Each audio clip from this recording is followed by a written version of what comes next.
یا علی مدد. الوائز ابو علی. Wise number 37.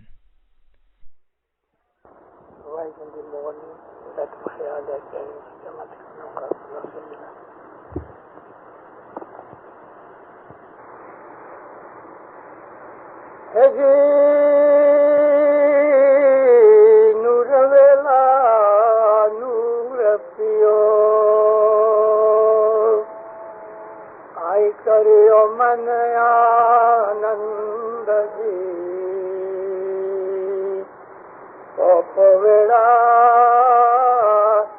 راکھو شاہ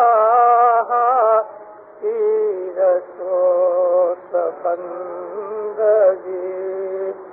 تمہیں جاگو جاگو بھائی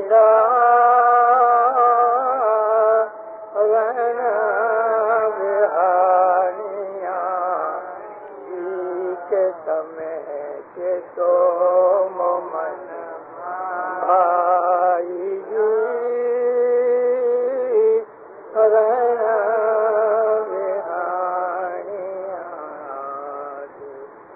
امام کا صلوات پڑھو.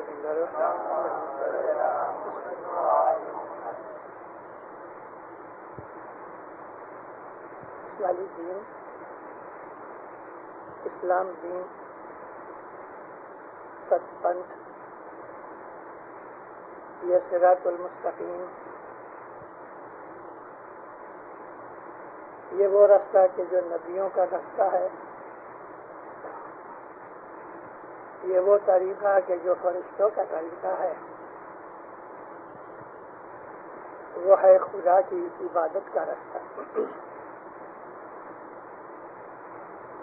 دنیا کے اندر ہزاروں لاکھوں کروڑوں اور اربوں انسان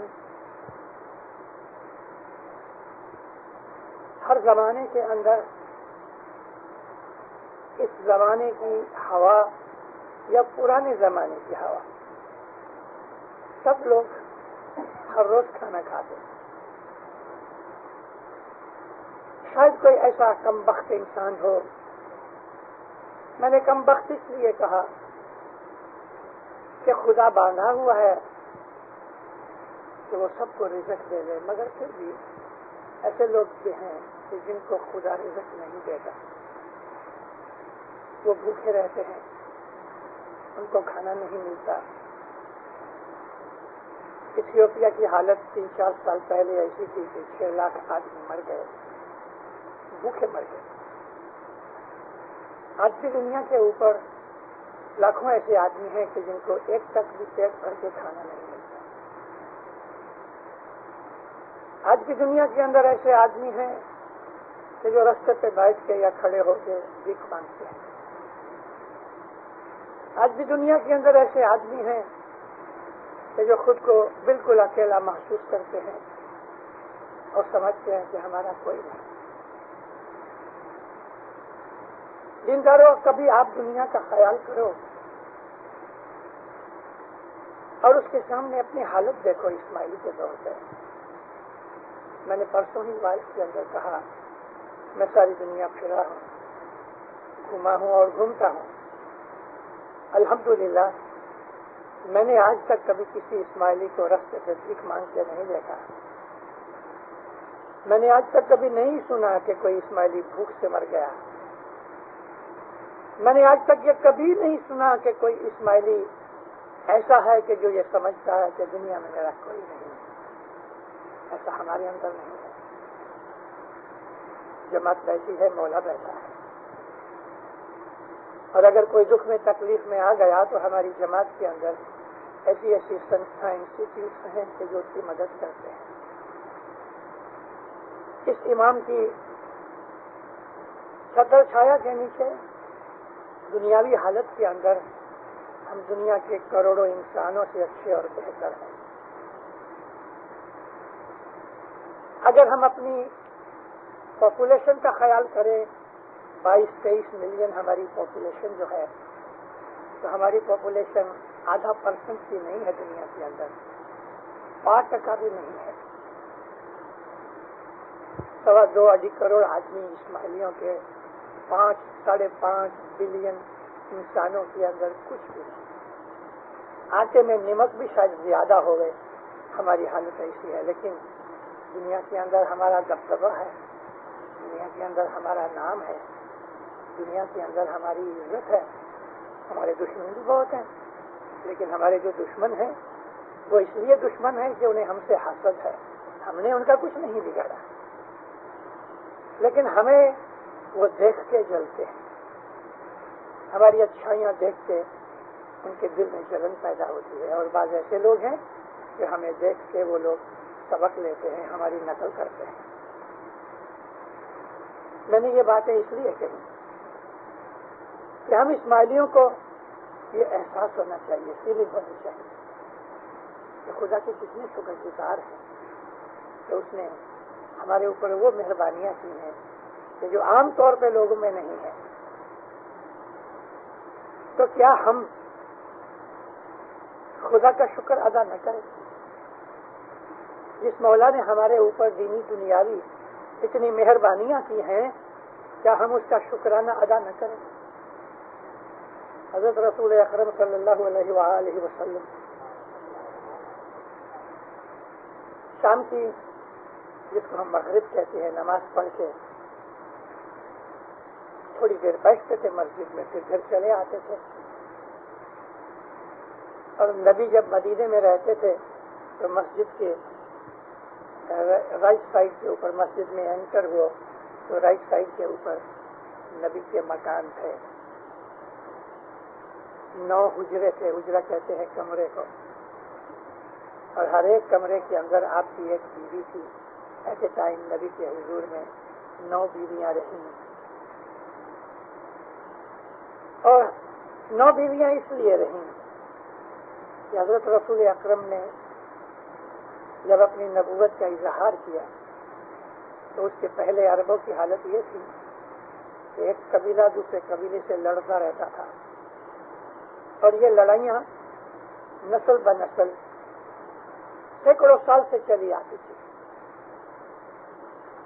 اور اگر کوئی باپ مر جاتا تھا قبیلے سے، دوسرے دشمن قبیلے سے بدلہ لیے بغیر، تو وہ اپنے بیٹے کو نصیحت کرتا تھا کہ اس قبیلے سے میں بدلہ نہیں لے سکا، تو لینا. اس طرح سینکڑوں سال تک 2 قبیلے آپس میں لڑتے رہتے تھے، اور وہ دشمنیاں ان لوگوں کی زندگی کا ایک حصہ تھی. کسی بھی طریقے سے یہ لوگ مل نہیں سکتے تھے. رسول اللہ نے ایک ڈپلومیسی کی، جو بہت مشہور اور بڑے طاقتور قبیلے تھے، جو بڑے انفلوئنشل قبیلے تھے، ان قبیلوں میں سے ایک عورت کے ساتھ حضور نے شادی کی. اور وہ عورتیں کون تھیں؟ نبی نے ساری زندگی 11 شادیاں کی، اس میں ایک ہی کنواری لڑکی تھی، حضرت بی بی عائشہ. باقی سب بیوہ تھی، بوڑھی تھی. نبی کریم 53 سال کے، 52 سال کے تھے. حضرت ام سلمہ کے ساتھ شادی کی تو وہ 72 برس کی بوڑھی تھی، اور نبی کریم 52 سال کے تھے. ان بوڑھیوں سے، بیواؤں سے حضور نے شادیاں کی. ان شادیوں کے اندر کوئی دنیا داری کے عیش پرستی کے سیکس وغیرہ نہیں تھا کہ جس طرح سے کرسچن رائٹر ہمارے پاک نبی کے اوپر اٹیک کرتے ہیں کہ اس نے اتنی شادیاں کی. لیکن شادیوں کے پیچھے حالت دیکھو. اور یہ شادیاں اس لیے تھیں کہ ان قبیلوں کو ملانے کا کوئی رستہ نہیں تھا. آپ ان تمام قبیلوں کے کامن داماد بن جائیں. یہ قبیلہ بھی رسول اللہ کا سسرال ہے اور یہ قبیلہ بھی نبی کا سسرال ہے، تو نبی کی وجہ سے یہ دونوں سسرال مل جاتے تھے. یہ تھا نبی کا ہے. تو نبی کریم مغرب کی نماز پڑھ کے بیٹھے رہتے تھے تھوڑی دیر. کچھ لوگوں کو سوال ہوتا تھا. پھر حضور عشاء کی نماز کے لیے باہر نکلتے تھے، کبھی کبھی واعظ کرتے تھے، اور پھر اپنے کمرے میں جا کے دودھ پینا، بکری کا عام طور پہ، تھوڑی دیر سو جاتے تھے. 1.5-2 گھنٹے کے بعد حضور اٹھتے تھے، یعنی تقریباً رات کے 9 بجے 10 بجے اٹھے. وہ زمانے کے اندر بتیاں وغیرہ نہیں تھیں، الیکٹریسٹی نہیں تھی، دیوے جلاتے تھے اور وہ بھی قیمتی ہوتے تھے، اس لیے جہاں تک بنتا تھا رات کو بتی نہیں جلاتے تھے، چاند کی روشنی ہو جائے تو اور بات ہے۔ تو حضور 9-10 بجے کے عصر میں سونے کے بعد اٹھ بیٹھتے تھے اور پھر کھڑے ہو کے صبح تک کھڑے رہتے تھے، عبادت کرتے تھے۔ اگر گرمی کا موسم ہے تو رسول اکرم پسینہ پسینہ ہو جاتے تھے اور آپ کے بدن مبارک سے پسینہ بہہ کے پاؤں تک آتا تھا۔ فرش نہیں تھے، چٹائیاں نہیں تھیں، قالین نہیں تھے، سیمنٹ کا پلاسٹر بھی نہیں تھا، صرف مٹی ہی تھی، تو وہ مٹی حضور کے پسینے سے گیلی ہو جاتی۔ اتنا پسینہ نکلتا تھا کہ یہ شک ہوتا تھا کہ نبی نہا کے باہر کھڑے ہو گئے۔ ایک دفعہ حضرت بی بی عائشہ نے نبی کو کہا، یا نبی آپ ساری رات کھڑے رہ کے خدا کی عبادت کرتے ہیں، خدا تو آپ کو بہت پیار کرتا ہے، آپ تو خدا کے حبیب ہیں۔ حبیب کہتے ہیں پیارے کو، پیارے دوست کو حبیب کہتے ہیں، معشوق کو حبیب کہتے ہیں۔ یا نبی خدا تو آپ کو بہت پیار کرتا ہے، آپ اتنی عبادت کرتے ہو کہ کھڑے کھڑے پاؤں سوج جاتے ہیں، کیا آپ کو خدا نے جنت نہیں بخش دی؟ کیا آپ کو دوزخ کا ڈر ہے؟ رسول اکرم فرماتے ہیں، اے عائشہ جنت و دوزخ میرے ہاتھ میں، لیکن میں خدا کا شکر گزار بندہ بننا چاہتا ہوں، میں اس کا شکرانہ ادا کرتا ہوں۔ عبادت جو ہے وہ حقیقت میں خدا کی شکر گزاری ہے، شکر گزاری۔ میں نے آپ کو پہلے سے ہی دنیاوی حالت کے سامنے اسماعیلیوں کی حالت کا ذکر کیا کہ ہمارے ہاں کوئی بھکاری نہیں، کوئی ایسا نہیں کہ جو بھوک سے مر گیا ہو، ایسا ایک بھی اسماعیلی نہیں ہے، اور انشاءاللہ قیامت تک نہیں ہوگا۔ ہمارے اوپر کوئی دکھ تکلیف آ جاتی ہے تو ہمارا یہ مالک دوڑ کے آتا ہے۔ 1964 میں حضرت امام دسمبر کے اندر کراچی میں تھے اور کینیا کے اندر پولیٹیکل سچویشن بگڑ گئی، ایشین لوگوں کو انہوں نے نکالنا شروع کر دیا، جماعت کے اندر بے چینی پھیل گئی۔ حضرت امام کا پروگرام 2 دن باقی تھا کراچی کے اندر، اور یہاں سے جب مولا کو قریبوں نے خبر کی کہ خداوند حالت یہ ہے، اور ویسے بھی مولا کو تو پتہ لگ جاتا ہے، مولانا حضرت امام پاکستان کا 2 دن کا پروگرام کینسل کر کے اڑ کے نیروبی آئے۔ دار السلام سے میں نیروبی پہنچا، مولا جماعت میں کھڑے ہوئے، جماعت بہت اپسیٹ تھی، پولیٹیکل سچویشن ایسی خراب تھی، جماعت گھبرا گئی کہ کیا کرنا۔ سرکار فرمان کرنے کے لیے کھڑے ہوئے، جب آئے تھے تو مفتی نے مولا کو چین پہنایا، وہ چین گلے میں پڑا تھا، مائک سامنے تھا، مولانا حضرت امام نے مائک پکڑا ہوا تھا، دوسرے ہاتھ سے چین سے کھیل رہے تھے، ہنس کے مولا نے سب کو دعا آشیش فرمائی۔ مولا فرمایا کہ میں نے سنا ہے تم گھبرا رہے ہو، اس لیے میں تمہاری خاطر پاکستان کا پروگرام 2 دن باقی تھے وہ کینسل کر کے آیا ہوں۔ میں جب تخت نشین ہوا تو میں نے ڈکلیئر کیا کہ میں اپنے مریدوں کے لیے، جماعت کے لیے ساری زندگی وقف کرتا ہوں، تمہاری دینی دنیاوی بھلائی کے لیے، سکھ کے لیے، خوشیوں کے لیے، تمہارے آرام کے لیے میں نے اپنی زندگی بخش دی ہے، تم لوگوں کو دے دی ہے۔ یعنی میری زندگی کا ایک ہی مقصد ہے کہ تم لوگوں کو سکھی اور آباد دیکھو۔ مولانا حضرت امام فرمایا یہ جو کچھ بھی ہو رہا ہے اس سے گھبراؤ مت، مائک چھوڑ کے سینے مبارک پہ ہاتھ رکھا، میں تمہاری فکر کروں گا، تم چنتا نہ کرو، میں تمہاری وریث کروں گا، تمہاری فکریں میں کروں۔ ارے دیندارو، دنیا کا کوئی باپ بھی ایسا نہ کہے کہ زندگی بھر میں تمہاری فکر کروں گا. اور یہ دھنی دنوں دنیا کا بادشاہ، بھلا اس کو کیا ملتا ہے ہمارے سے؟ یہ 2 4 10 ڈالر دیتے ہیں اور وہ کروڑوں خرچ کرتا ہے. اس کے خرچ کا آپ کو خیال نہیں ہے دینداروں؟ اس کو ہمارے سے کچھ نہیں ملتا. اس کے پاس خود کے پاس بے حساب دولت ہے، انفلوئنس ہے، نام ہے، عزت ہے، بہت بڑی اس کی لاگوگ ہے. اس جیسا مالدار دنیا کے اندر گناہوں کی زندگیوں میں پڑے ہوئے ہیں، عیش و آرام میں پڑے ہوئے ہیں، لیکن یہ اچھی طرح سے رات کو سو بھی نہیں سکتا. آپ کو معلوم نہیں مومنوں، حضرت امام کی 24.5 گھنٹے کے اندر 2 گھنٹے کی بھی نیند نہیں ہوتی. مولا کے ساتھ سفر کیا ہے. بہت سے مشنریوں کو ایسا وقتاً بوقتاً ایسے چانسز ملتے رہتے ہیں. امام کے ساتھ سفر کرتے ہیں ہم لوگ تو واللہ وہ سوتا نہیں، آرام نہیں کرتا. کس کے لیے؟ ہمارے لیے.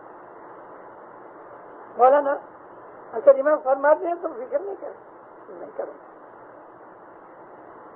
مولا فرمایا اگر کوئی ضرورت پڑ بھی گئی کہ یہاں سے تمہیں نکلنا پڑے تو میں تمہیں 12 گھنٹے کے اندر 100 جیٹ پلین کا فلیٹ لے کے آؤں گا، تمہیں 12 گھنٹے میں نکال لوں گا. ایسا فکر کر راحت ہو گئی. 64 کی یہ بات کہ مجھے اگر خالی کرانی ہے جماعت کسی ملک سے تو مولا کہتے ہیں مجھے کوئی مشکل نہیں، میں تمہیں 12 گھنٹے میں اٹھا لوں. 64 اور 72 8 برس کے بعد یوگانڈا کے اندر ایدی امین نے فتنہ شروع کیا، ہنگامہ کیا. ایشین کو کہہ دیا کہ میں تم کو 90 ڈیز دیتا ہوں، نکل جاؤ گا سے بھاگ جاؤ. بے حساب دولت ایشین کی. ایشین 150 برس سے یوگانڈا میں رہتے تھے. یوگانڈا، کینیا، تنزانیہ میں ایشین کی آبادی 150 سال سے ہے، اور انہوں نے اپنی زندگی ادھر ہی گزارنے کا ہی ارادہ کیا تھا. ان کے باپ دادا ادھر رہے اور مرے، اور یہی خیال تھا مکان وغیرہ پیٹ پالنا تو ٹھیک ہے، ضرورت ہے، مگر اس میں سے بھی بچا کے مکان بنائے. یہ سب مل کر وہ لے گیا، اور 3 ٹن کے کپڑے کے سوا باقی کوئی چیز اٹھانے بھی نہیں دی. جب اس نے یہ ہنگامہ کیا، امام نے اپنے لیڈروں کو بلا کے اشارہ کر دیا اور یونائٹڈ نیشنز کے معرفت سے پرنس صدر الدین نے بندوبست کیا کہ ایشین لوگوں کو ویسٹرن کنٹریز تھوڑا تھوڑا لے لو. سب سے پہلے اسماعیلی نکلنے شروع ہوئے.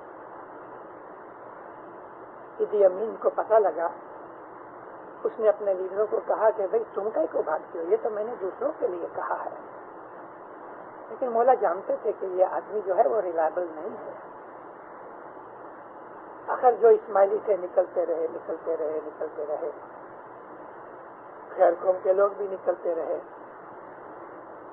آخر میں ہمارے 150-200 جتنے اسماعیلی رہ گئے. جب یہ رہ گئے تو یہ گھبراتے تھے کہ سب نکل گئے، ہم رہ گئے. مولا کے پاس جب رپورٹس پہنچے، سریبو کو حکم کیا کہ تم پلین چارٹر کر کے نیروبی سے ان کو جا کے لے کے آؤ، اور ہر پلین میں تم ساتھ جانا. پلین چارٹر کیے گئے اور یہ شٹل سروس نیروبی سے کمپالا 1.5 گھنٹے کا رستہ ہے. ادھر جاوے اسماعیلیوں کو لے آوے، ادھر جاوے اسماعیلیوں کو لے آوے. کینیڈین ایمبیسی نے ہماری بہت مدد کی، یونائٹڈ نیشنز نے ہماری بہت مدد کی. لیکن یونائٹڈ نیشنز کا یہ کام کس نے کیا تھا؟ پرنس صدر الدین نے کیا تھا. آخری پلین اس کے اندر 36 سے 35 سیٹیں باقی رہ گئیں، سب اسماعیلیات، ایک بھی باقی نہ رہا. تو ایئرپورٹ کے اوپر ہندو عورتیں، مرد، بچے عاجزی سے ہاتھ جوڑتے تھے، ہم کو لے جائیں، اور ان کو ہم نے لے لیا. بچے، عورتیں، بوڑھے جتنے سما سکے 35 36 40 کی جتنی سیٹیں باقی تھیں ان کو بھی لے کے آئے. مولا نے 8 برس پہلے کہا تھا کہ ضرورت پڑے گی تو میں پلین لے کے آؤں گا اور تم کو اٹھا لوں گا اور اٹھا کے لے جاؤں گا۔ ایسا مولا دنیا میں کہاں ہے، کس کے پاس؟ تو یہ جو مالک ہمارا ہے، یہ جو ہمارا دھنی ہے، اس نے ہمارے لیے کیا کچھ کیا ہے دنیاوی نظر سے بھی اور دینی نظر سے، تو یہ ہمارا سب کچھ ہے۔ ہمارے اسماعیلی مذہب کی جو فاؤنڈیشن ہے، ہمارے ایمان کا جو بیس ہے، تو وہ نور ہے۔ ہم نور کی پرستش کرتے ہیں، نور کی تلاش کرتے ہیں۔ تو ہم جو عبادت کرتے ہیں دینداروں، وہ شکر گزاری ہے۔ ہماری تندرستی، ہمارے بال بچے، ہماری مال ملکت، ہمارا کھانا پینا، ہماری زندگی۔ آپ ادھر بیٹھے ہو، آپ کے باپ دادا ادھر نہیں آئے تھے، 15 برس بھی نہیں ہوئے ہماری ادھر کی وضاحت کو۔ ان 15-16 برسوں کے اندر آج نارتھ امریکہ میں 62, 64, 65 ہزار کی آبادی ہو گئی، اور ادھر آ کے ہماری زندگیاں تو دیکھو، کوئی افریقہ سے آیا، کوئی پاکستان سے آیا، کوئی ہندوستان سے آیا، ادھر آ کے ڈالر کھیسے میں پھراتے ہو۔ تنزانیہ یا کینیا کے اندر $1 اگر کھیسے میں ہو گئے تو وہ جیل میں جانا پڑتا ہے اس کو۔ ہم کو آرام سے بیٹھ کے سوچنا چاہیے کہ بھلا میں دنیا میں آیا کیوں، مجھے کس نے بھیجا؟ اپنی مرضی سے تو ہم پیدا نہیں ہوئے۔ ہم کو خدا نے پیدا کرنے سے پہلے نہیں پوچھا کہ میں تجھے پیدا کروں۔ جب ہم مریں گے تو بھی ہم کو پوچھا نہیں جائے گا کہ تمہیں مرنا ہے۔ ہاں، ایسے ٹاپ گریڈ کے مومن کہ جنہوں نے دنیا کے اندر اپنی روح کو مولا کے نور کے ساتھ ملا رکھا ہے، ان کے پاس عزرائیل آ کے پوچھے گا کہ مولا نے تجھے بلایا ہے، آنا ہے کہ رہنا ہے؟ مومن کی مرضی کے اوپر ہے۔ اگر وہ کہہ دے اسرائیل کو کہ مجھے رہنا ہے تو اسرائیل چلا جائے گا۔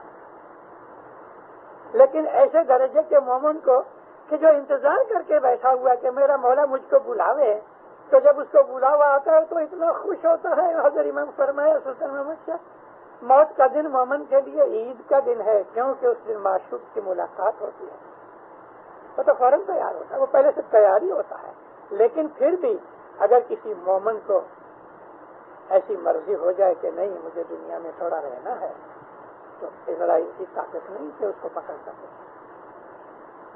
1945 ڈائمنڈ جوبلی کی تیاریاں ہو رہی تھی بامبے میں۔ ساری دنیا کے اندر ایک بہت بڑی قسم کا ہنگامہ تھا۔ آج تک کسی انسان کو ہیرو میں نہیں تولا گیا، اور آغا خان وہ بھی کوئی دبلا پتلا نہیں، 250 رتل کا آدمی انسانی نظر میں دیکھو تو سلطان محمد شاہ ماشاء اللہ پیٹھ ہے 246 پاؤنڈ ہوئے، اور اتنے ہیرو میں کسی انسان کو تولنا ایک عجوبہ تھا وہ زمانے کے اندر۔ آج بھی اب تک وہ چیز بنی نہیں ہے، اور شاید قیامت تک بھی نہیں بنے گی۔ وہ ہو گیا، معاملہ ہو گیا۔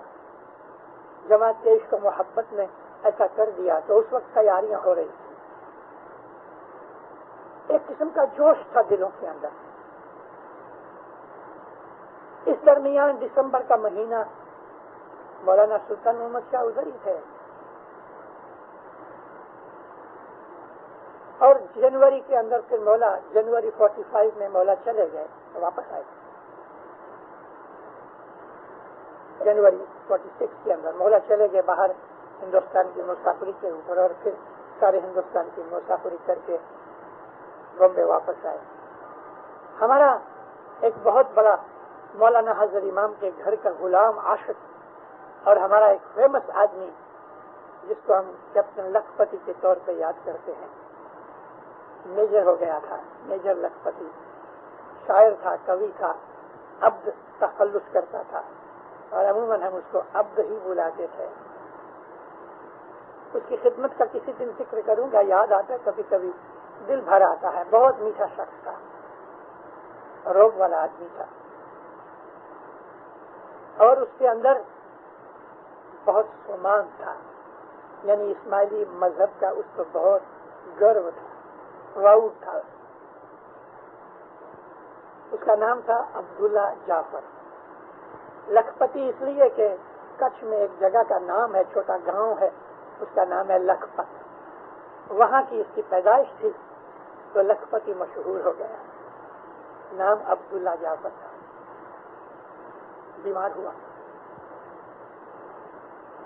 اور وہ والنٹیئر کور میں بہت پیارا اور بڑی عزت کی نظر سے دیکھا جاتا تھا. میرا خاص دوست تھا. ہم اس کو دیکھنے گئے، دن بدن حالت اس کی بگڑتی گئی. ڈونگری کے پیچھے جہاں مارکیٹ ہے، الو پارو کی بلڈنگ تھی، وہاں یہ لکھپتی رہتا تھا 3rd فلور کے اوپر. ہم لوگ بہت پریشان تھے. ڈاکٹر نے جواب دے دیا کہ اس آدمی کا بچنا بہت مشکل ہے.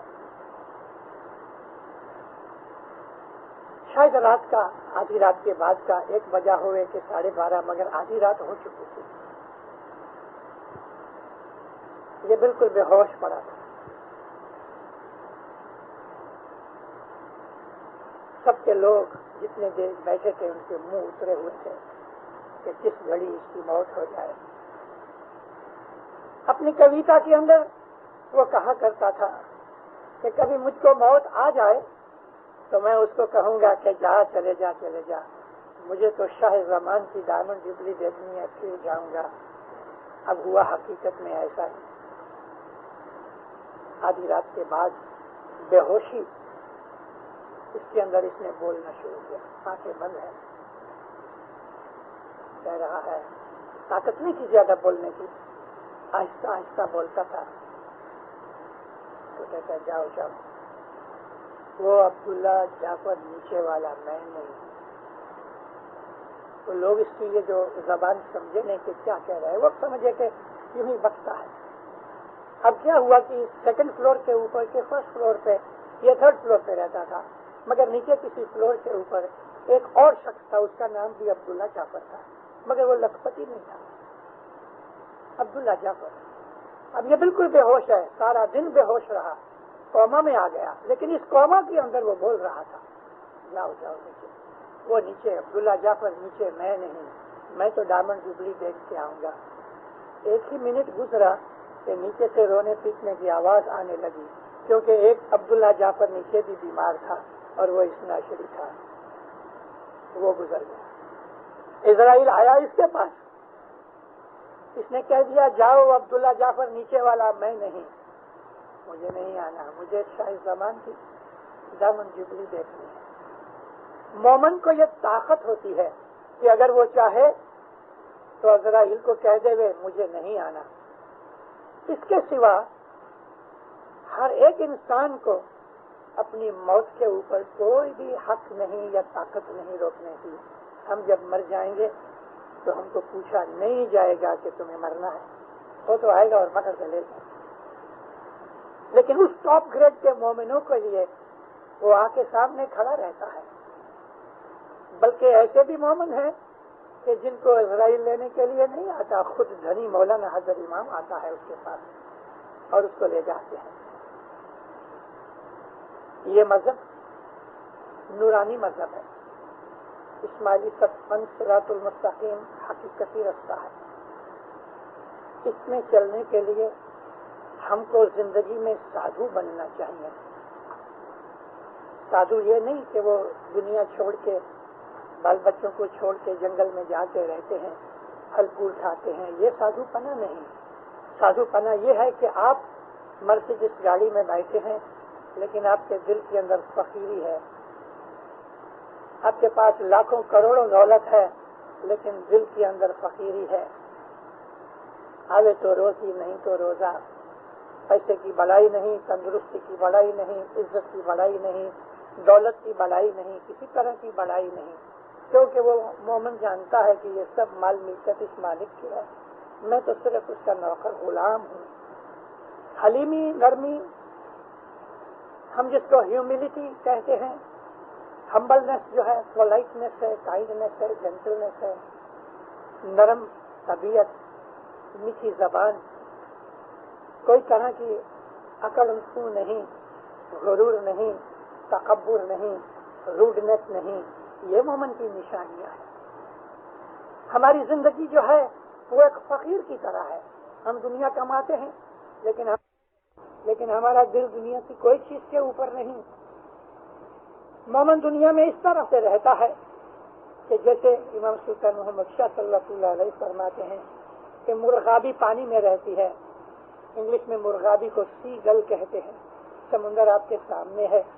معلوم نہیں کہ یہاں کتنے ایسے پرندے ہیں کہ جو مرغابی کی طرح کے ہیں. پانی میں رہتی ہے مرغابی. پانی میں ڈبکی لگا کے باہر نکلتی ہے تو اس کے جو پنکھ ہوتے ہیں, اس کے جو پر ہیں, ونگز ہیں, وہ سوکھے ہوتے ہیں. پانی فوراً نیچے اتر جاتا ہے.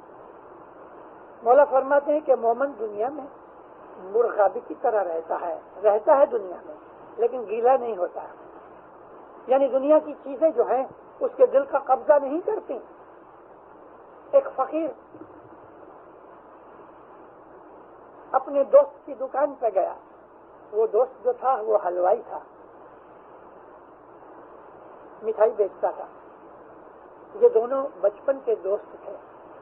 ایک بیپار میں پڑ گیا, حلوائی بن گیا, اور دوسرا فقیر ہو گیا. جنگل میں جا کے خانقاہ میں بیٹھ کے عبادت کرتا تھا. تو ایک دن گھومتے گھومتے اس شہر میں آیا تو پتہ لگا کہ اس کا دوست حلوائی ہے. اس کو ملنے گیا, بہت خوش ہوا. یار دوست بیٹھے تھے اور بڑی عزت سے پیش آیا کہ میں دنیا میں پھنس گیا اور تم فقیر خدا کے راستے میں آ گئے. تو باتیں کرتے تھے. شہد کی بھری ہوئی ایک کشت پڑی تھی, اس میں شہد بھرا تھا. شہد بیچتا تھا, مٹھائی بیچتا تھا. گرمی کا موقع تھا. بہت سی مکھیاں یہ شہد کی اس پلیٹ کے ارد گرد کنارے کے اوپر بیٹھ گئیں. مد یعنی شہد کھانے لگی. کچھ ایسی مکھیاں تھیں کہ جو ڈائریکٹلی شہد میں اتری, اور جیسے ہی وہ شہد میں اتری, شہد ہے وہ تھک ہے نا, اس میں ان کے پاؤں پھنس گئے. اب وہ اڑنا چاہتی ہیں تو اڑ نہیں سکتی. باتیں کرتے کرتے یہ فقیر اپنے دوست کو کہتا ہے, دوست انسان کا کام یہ ہے کہ دنیا میں خدا نے اسے بھیجا ہے تو وہ دنیا میں رہے, لیکن اس کا دل دنیا میں پھنسنا نہیں چاہیے. جب موت آئے تو اڑ جائے, اور پیچھے اس کا من دنیا کی زندگی میں پھنسا ہوا نہیں ہونا چاہیے. یہ کہہ کے ہاتھ میں پنکھا کر رہا تھا گرمی کی وجہ سے. اس نے ایک پنکھا جو ایسا لگایا, ہوا کا جھونکا آیا, جو کنارے کنارے کی مکھیاں تھیں سب اڑ گئی. لیکن جو مکھیاں اندر گر گئی تھیں, شہد نے ان کے پاؤں پکڑ لیے. ٹھیک ہونے کی وجہ سے وہ اڑ نہ سکیں. کہتا ہے دیکھ, جو مومن ہے وہ کنارے اوپر بیٹھا ہے, دنیا کے کنارے پہ. بیوی بھی ہے, بچے بھی ہیں, بزنس بھی ہے, کھاتا پیتا ہے, کپڑے پہنتا ہے, یاروں دوستوں سے ملتا ہے, نارمل انسانی زندگی گزارتا ہے. لیکن اس کا دل اس محبوب کے ساتھ ہے. جیسے ہی موت کا فرشتہ آتا ہے تو یہ سب کچھ چھوڑ چھاڑ کے وہ چلے جاتا ہے, کیونکہ یہ کچھ بھی اس کا نہیں ہے. مگر وہ لوگ کے جو دنیا دار ہیں وہ دنیا کے اندر پھنس جاتے ہیں. دنیا ان کی ٹانگیں پکڑ لیتی ہے. موت آتی ہے, اڑنا چاہتے ہیں, اڑ نہیں سکتے. فرشتہ تو پکڑ کے لے جاتا ہے لیکن دل پیچھے رہ جاتا ہے. موت کے وقت ارمان دنیا میں رہ جاتے ہیں.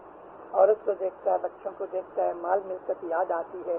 تو جب یہ مرتا ہے نا تو مرنے کے بعد اس کی جو روح ہے وہ خدا تک نہیں پہنچتی, وہ دنیا میں ہی پھنسی رہتی ہے. مولانا آغا سلطان محمد شاہ صلی اللہ علیہ نے ایک دفعہ ایک تعلیقے کے اندر فرمایا کہ جو مومن ہے موت کے بعد اس کا جیو اس میں جاتا ہے کہ جس کو وہ دنیا کی زندگی میں سب سے زیادہ پیار کرتا ہو. اگر اس کا پیار اپنی بیوی یا شوہر کے ساتھ ہے تو اس کا جیو جو ہے وہ اپنے ہی گھر کے ارد گرد گھومتا رہتا ہے. اگر بچوں میں ہے تو وہ بچوں کے ساتھ ہی رہتا ہے.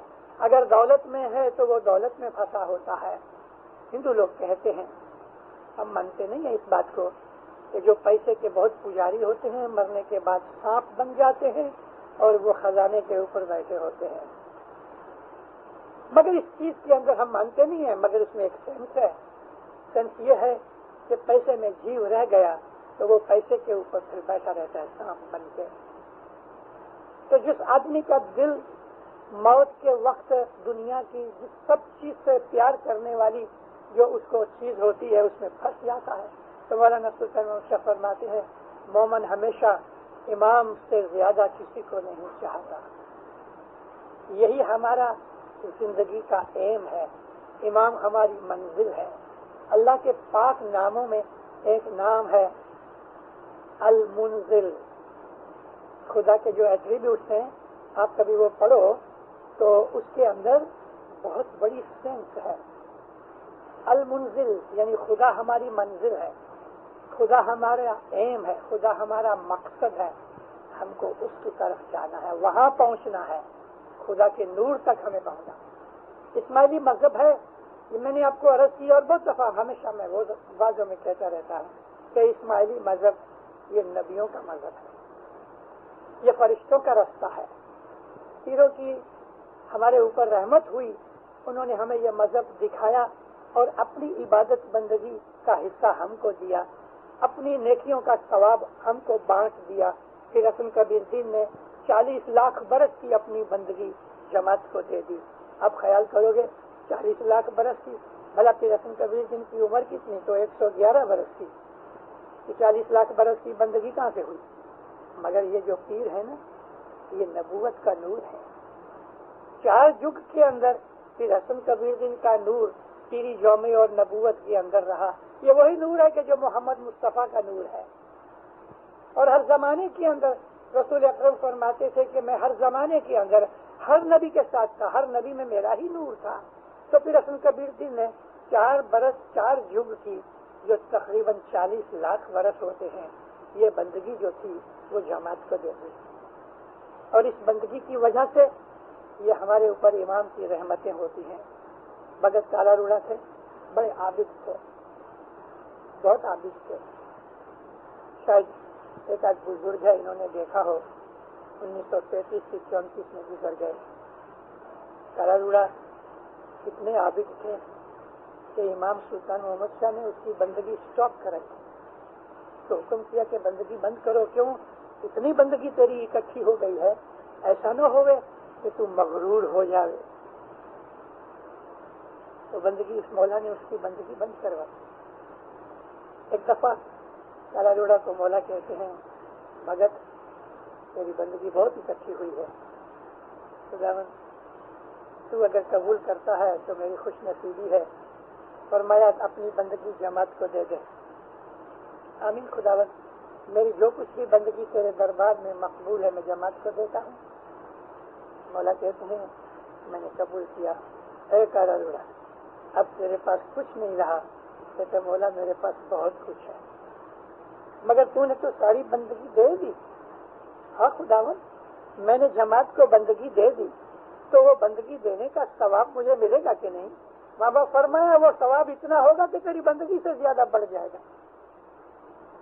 مطلب کہ کالا روڑا نے بھی اپنی بندگی جماعت کو دے دی اپنے مولا کے فرمان سے. تو پھر حسن کبیر دین 6 برس کی عمر میں باپ کے ساتھ جب مولانا اسلام شاہ کو ملنے گئے تو پھر حسن کبیر دین نے اس کے پہلے پگڑی بنائی تھی, 500 گز کی پگڑی, 18 انچ چوڑی, اور وہ آک کی پگڑی تھی. آک ایک درخت تھا چھوٹا سا, 4-5 فٹ جتنا ہوتا ہے, اور اس کو بلز لگتے ہیں کاٹن کی طرح. مگر کاٹن کا جو فائبر ہے ذرا سخت ہے, اور اس کا جو آنکھ کا جو آنکڑا کہتے ہیں اس کو گجراتی میں, لیکن اردو میں آنکھ کہتے ہیں. اس کے اندر سے جو فائبر نکلتا ہے وہ ریشم کی طرح نرم اور شائننگ ہوتا ہے. پھر حسن کبیر دین نے اپنے ہاتھ سے کھڈی بنائی اور اس میں سے ڈورا بنایا, تار بنا کے اپنے ہاتھ سے کپڑا بنا 500 گز لمبا, اور ہر ایک گز کے اوپر کیسر کو پانی میں گھول کے اور درخت کی لکڑی کاٹ کے چھیل کے نوک بنا کے ڈبو کے انک کے طور پہ, سیاہی کے طور پہ کیسر سے ایک گز کے اوپر پھر حسن کبیر دین نے اننت اکھاڑا لکھا. آشا جی جگ پتی جگ ناتھ سری اسلام شاہ, اتنی اچھی بینتی ہے یہ. اننت اکھاڑا پڑھو تو آنکھوں سے آنسو آ جائے. امام سلطان محمد شاہ کا ایک فرمان سناؤں. کامڑیا حاجی کا لڑکا 21 برس کا جوان گزر گیا. کامڑیا حاجی حسن علی شاہ اور سلطان محمد شاہ کی 3 امامت کی اس نے خدمت کی. بہت بزرگ شخص تھے.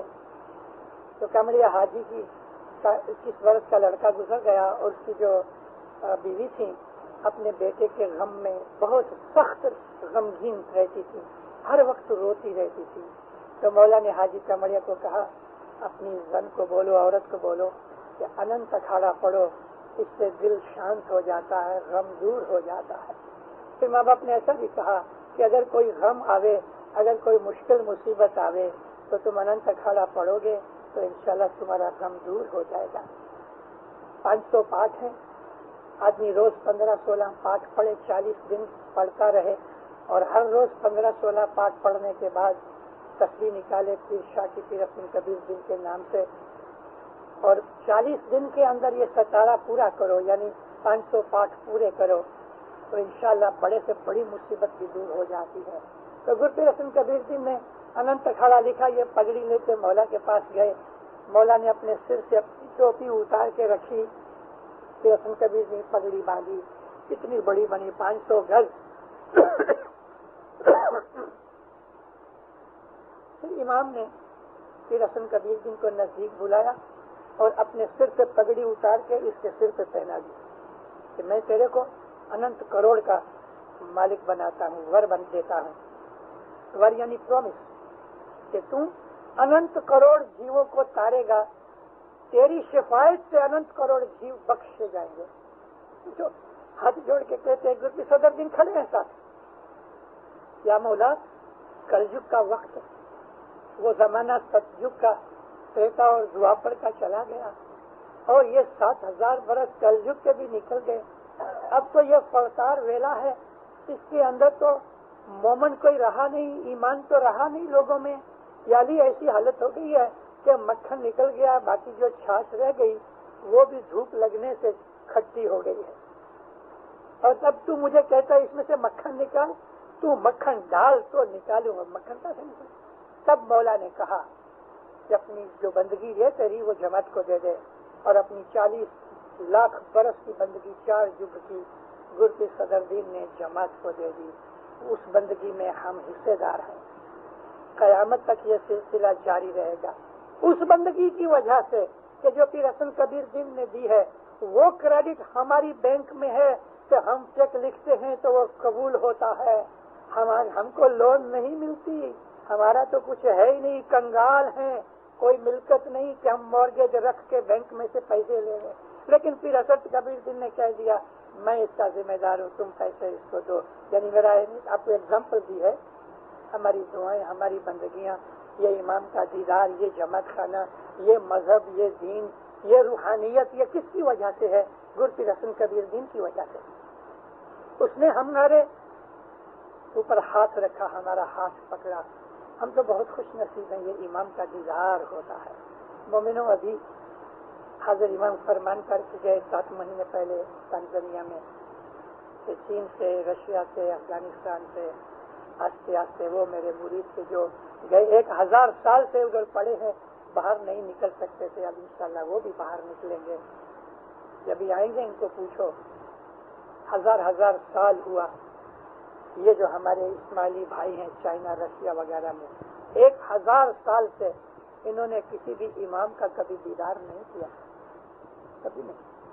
لیکن پرانے زمانے کے اندر اتنی غربت تھی, اتنے غریب تھے, اور مسافری اتنی مشکل تھی کہ لوگ امام کا دیدار کرنے نہیں جا سکتے تھے. کیوں؟ دوسری بات یہ بھی تھی کہ امام کا بھی پتہ نہیں تھا کہ کس جگہ, کبھی ادھر رہتے ہیں, کبھی ادھر رہتے ہیں, گھومتے رہتے تھے.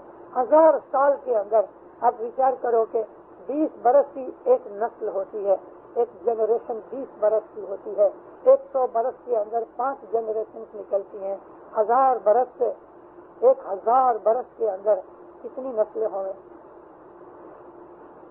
500 نسلیں نکل گئی. 500 نسلیں, 50 نسلیں, سوری 50 نسلیں نکل گئی.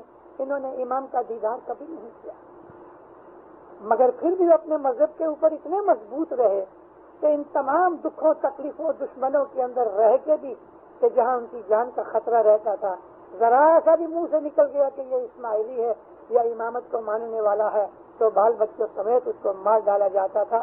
اور ہل چلا دیتے تھے اس کے مکان کو مسمار کرنے کے بعد. مگر انہوں نے اپنا ایمان کبھی بگڑنے نہیں دیا.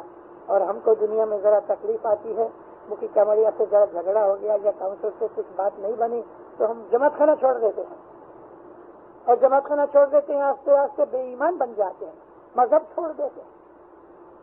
مگر یہ امام جو ہم کو ملا, کہ رسول کبیر دین کی طفیل ملا, ہم اس کا دیدار کرتے ہیں کہ جو فرشتوں کو نصیب نہیں, ہمارے اوپر اپنی نورانی شفقت اتارتا ہے کہ ہم اس دنیا کے اندر کسی نہ کسی طریقے سے قائم رہے. کہ رسول کبیر دین کو دیا ہوا وعدہ ہے کہ اننت کروڑ جیو ہوئیں گے, اس کے اندر 48 کروڑ جیووں کو مولا قبول کرے گا. لیکن پھر کہتے ہیں کہ 3 کروڑ کا لیکھا ہوگا, 45 کروڑ کا لیکھا نہیں ہوگا. 3 کروڑ جو پاس ہو جائیں گے نا, وہ مومن کے جو عابد ہوں گے, جو عبادت والے نور والے ہوں گے, مولا ان کا امتحان لے کے ان کو پاس کر دے گا. اور باقی 45 کروڑ کا حساب کیے بغیر کہے گا جاؤ بخشے گئے. یہ کس کی وجہ سے؟ کہ رسول کبیر دین کی وجہ سے. ہم اس دنیا کے اندر جو آئے ہیں ہمیں معلوم نہیں, ہمیں یہ بات کا احساس نہیں کہ ہمارے پاس کون سا مذہب ہے. حضرت امام سلطان محمد صاحب فرماتے ہیں کہ تمہارے پاس سونا ہے مگر تم اس کو اس طرح سے پھینک دیتے ہو. ایک جگہ ہیرا کہا ہے کہ تمہارے پاس ہیرے جیسا مذہب ہے مگر تم اس کی درکار نہیں کرتے. یہ مذہب دنیا کے سکھ کے لیے, دنیا کی موت عیش کے لیے اس کو ہم گما دیتے ہیں. صبح اٹھنے کی بات میں نے کسی صاحب کو پوچھا, وہ کسی صاحب نے پردہ رکھا ہے, آپ تو ادھر 9 آدمی بھی نہیں آتے. میں صبح آ کے کبھی دیکھا نہیں, مگر میرا دل کہتا ہے آپ کی صبح کی حاضری 10-15 سے زیادہ نہیں ہوتی. آج آئے ہو آواز سننے کے لیے. مومنو, صبح کی عبادت کرو. کسی دن لیٹ ہو جاؤ, بھلے لیٹ ہو جاؤ, 3:30 بجے نہیں آ سکتے 4 بجے آؤ, 4:30 بجے آؤ, ارے 5 سے پہلے آ جاؤ. 10-15 منٹ بھی دھیان لگاؤ گے. مولا کو تو صرف بہانہ چاہیے بخش دینے کے لیے. اس کو بہانہ دو, 4:45 بجے بھی آؤ, لیکن صبح آؤ. شام کی بات اور ہے, صبح کی بات اور ہے. شام کی بات جو ہے تو وہ جو چیز ہے نا وہ ہمارے اوپر فرض ڈال دیا کہ 10 گن برابر 2-3 وقت کی دعا پڑھو, جماعت کرنے آؤ. لیکن صبح کی جو بات ہے یہ نورانی چیز ہے. ایسا نہیں ہے کہ اس میں نور نہیں ہے, اس میں بھی نور ہے. ہمارے مذہب کی ہر چیز کے اندر, ہر عمل کے اندر نور چھپا ہے. لیکن صبح کی بات ہی اور ہے. صبح کی جو بات ہے نا تو وہ دیدار کی بات ہے, عشق کی بات ہے, محبت کی بات ہے. اور صبح آنے والے آدمی کے دل میں دنیا کی محبت نہیں رہتی. صبح عبادت کرنے والا آدمی جو ہوتا ہے وہ اس طرح سے رہتا ہے کہ جیسے مرغابی پانی کے اندر رہتی ہے مگر اس کے پر گیلے نہیں ہوتے. دنیا اس مومن کو نہیں پکڑ سکتی جو صبح عبادت کرتا ہے. کوئی بھی چیز اس مومن کو خراب نہیں کر سکتی, بگاڑ نہیں سکتی. کوئی مشکلیں, مصیبتیں, دکھ تو انسان کو زندگی میں ہیں ہی, لیکن صبح کا جو عبادت والا ہوتا ہے نا اس کو دکھ دل میں آتا ہے تو دروازے پہ کھڑا رہتا ہے, اندر نہیں آ سکتا. اندر سے میرا مطلب دل. دکھ آئے گا باہر ہی کھڑا رہے گا. مومن کے دل کے اندر دکھ نہیں جائے گا, لیکن جو صبح عبادت نہیں کرتا تو دکھ اس کے اندر گھس جاتا ہے. وہ پریشان ہوتا ہے, وہ حیران ہوتا ہے, وہ گھبراتا ہے, ڈپریسڈ ہو جاتا ہے, منجھا جاتا ہے, گھبرا جاتا ہے, غمگین ہو جاتا ہے, اداس ہو جاتا ہے, نراش ہو جاتا ہے, نا امیدی آ جاتی ہے. اس کو کچھ سوچتا نہیں, اندھیرا ہو جاتا ہے. کیوں؟ اس کے دل میں نور نہیں. مگر صبح کا جو عابد ہے اس کے دل کے اندر تو بتی جلتی ہے. چور اندر نہیں آئے گا جہاں بتی جلتی ہے. چور تو اندھیرا ڈھونڈتے ہیں کہ جہاں اسے کوئی دیکھ نہ سکے. دنیا کے دکھ سب کو آئیں گے. اگر امام فرمایا انسان کو دنیا میں پرابلم ہوتی ہے, تم کو بھی دکھ آئیں گے, پرابلمز آئیں گی, لیکن میرے روحانی بچوں تم دکھی نہیں ہوگے, دکھی نہیں بنو گے, کیونکہ تمہارے دل میں نور کی طاقت رہے گی. مومنوں, یہ کیا رستہ ہے؟ اب اگر اس چیز کو چکھ لو تو کچھ پتہ لگے. میرے کہنے سے آپ کو سمجھ نہیں آئے گی.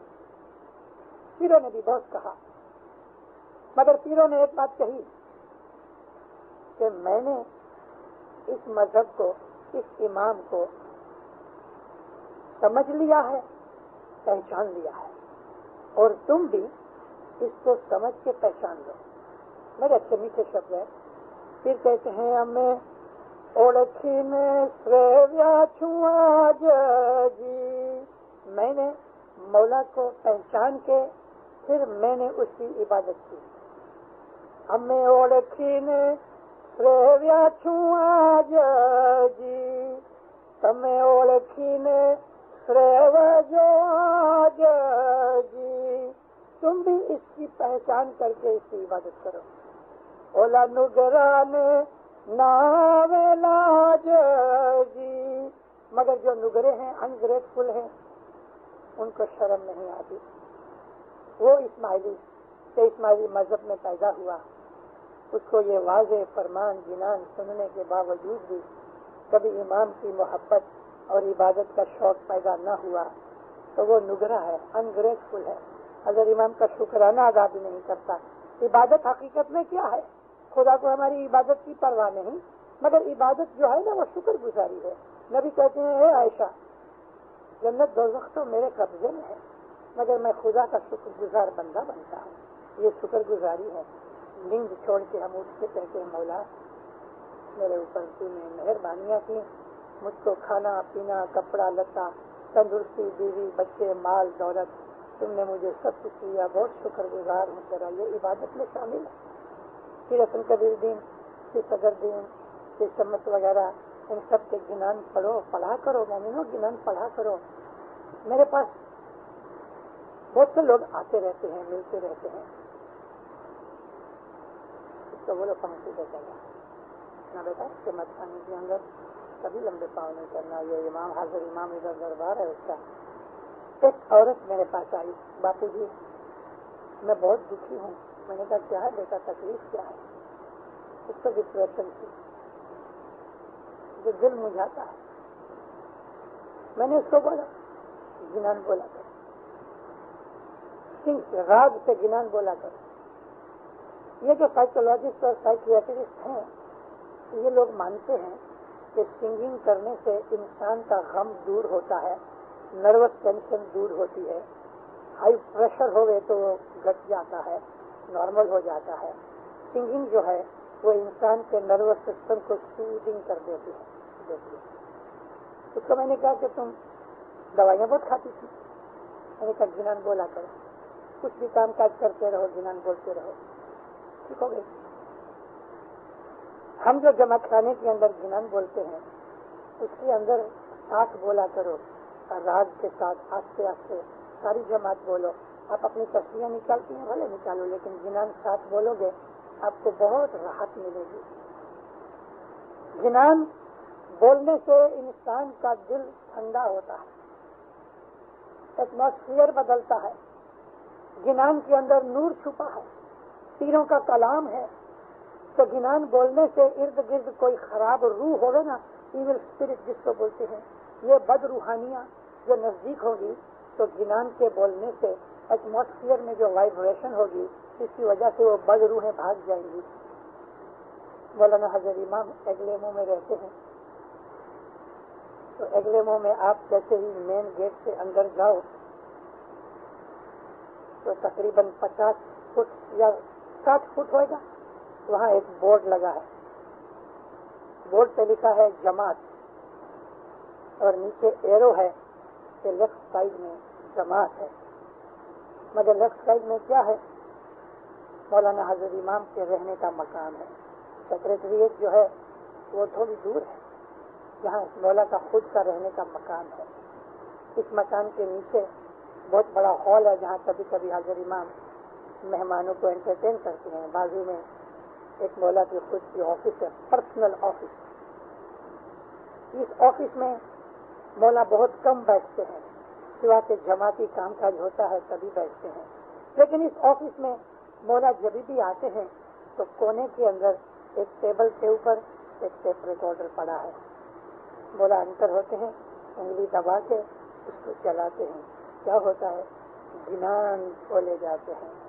گنان کی ٹیپ لگی ہے سلو اسپیڈ کے اوپر آواز سے، اور مولا اپنا کام کرتے ہیں. کونے میں گنان بولا جاتا ہے. جنان سنتے ہیں، اپنا کام کرتے ہیں. مولا سلطان محمد شاہ چھوٹے تھے، 8 برس کی عمر کے اندر امام بنے. حاجی کامڑیا اس وقت بڑی عمر کے 70 برس کے تھے. حاجی کامڑیا بھلے خدا جنان بولو، تو مولا بیٹھ کے اس کا جنان سنتے تھے. مولانا سلطان محمد شاہ خود بھی بہت سے فرمانوں کے اندر جنانوں کی ریفرنس دیتے تھے. ایک دفعہ ایک جگہ بیٹھے تھے، مشنریوں کی مہمانی تھی، تو باتیں کرتے کرتے مولا فرماتے دیکھو جنان کے اندر لکھا ہے کہ ورس جائے سے 10 داڑ لے دن پانی نہیں لے. مولانا سلطان محمد شاہ نے جنان کا پاٹ بولا، راج تو نہیں بولا، مگر اس طرح فرمایا کہ دیکھو جنان میں بھی لکھا ہے کہ ورس جائے سے 10 داڑ لے دن پانی نہیں لے. اس طرح کا وقت آئے گا کہ ایک دن اس طرح جائے گا کہ جیسے پل کے نیچے سے پانی بہ گیا، اور برس یوں لگے گا جیسے 10 ہی دن ہوئے ہیں. آج ایسا ہی ہے. تو سلطان محمد شاہ بہت دفعہ جنانوں کی ریفرنس دیا کرتے تھے. جنان بولو، سارا دن کسی نہ کسی طریقے سے جنان نہیں بول سکتے. کوئی ایسی جگہ کہ جیسے اپنی آفس وغیرہ ہے، دل میں علی علی کرتے رہو، مولا کو یاد کرو، صلوات پڑھو، یا محمد کہو یا اللہ کہو، کسی بھی امام کا نام لو، یاد کرتے رہو، تو آپ کا کنیکشن مولا کے ساتھ لگا رہے، ٹیلی فون چالو رہے. تو یہ چیز آپ کے دلوں کو نور سے بھر دے گی. پھر صبح کی عبادت روز کرو. آپ کبھی جماعت خانے میں ہر روز نہیں آ سکتے دور ہونے کی وجہ سے یا بیماری کی وجہ سے، تو دیندارو اپنے گھر میں اٹھو، پیشاب کرو، منہ دھو، برش کرو، تھوڑا پانی پیو، اور زمین کے اوپر بیٹھ کے، کسی صوفہ یا کرسی پہ نہیں، زمین پہ بیٹھ کے جس طرح جماعت خانے میں بیٹھتے ہیں. بھلے کوئی دیوار کی ٹیک لینی ہوئے تو لے لو، لیکن زمین پہ بیٹھ کے عبادت کرو. 4 اور 5 بجے کے بیچ میں 10, 15, 20, 50 منٹ جتنے بھی بن سکے، لیکن 4 اور 5 بجے کے اندر اٹھ کے عبادت کرو. جیسے جیسے عبادت کریں گے تیسے تیسے اندر کی گندگی، اندر کی خرابی، گناہ کے خیال، بد خیال صاف نکلتے جائیں گے، باہر بھاگتے جائیں گے، اور پالش ہوتی رہے گی. پھر ایک دن مولانا حاضر امام کا آپ کو نور ملے. مولا آپ کے اوپر راضی ہوئے، سکھی آباد رہو، نیک امیدیں پوری ہوں، دین و دنیا میں مولا برکت دے، گناہ و نافرمانی کے کام سے بچاوے، شیطان کو دور رکھے. مولانا حضرت امام دونوں جہان کے اندر اپنی برکتیں، رحمتیں، نوازشیں اور نور عطا کرے، ظاہر باطن دیدار نصیب کرے.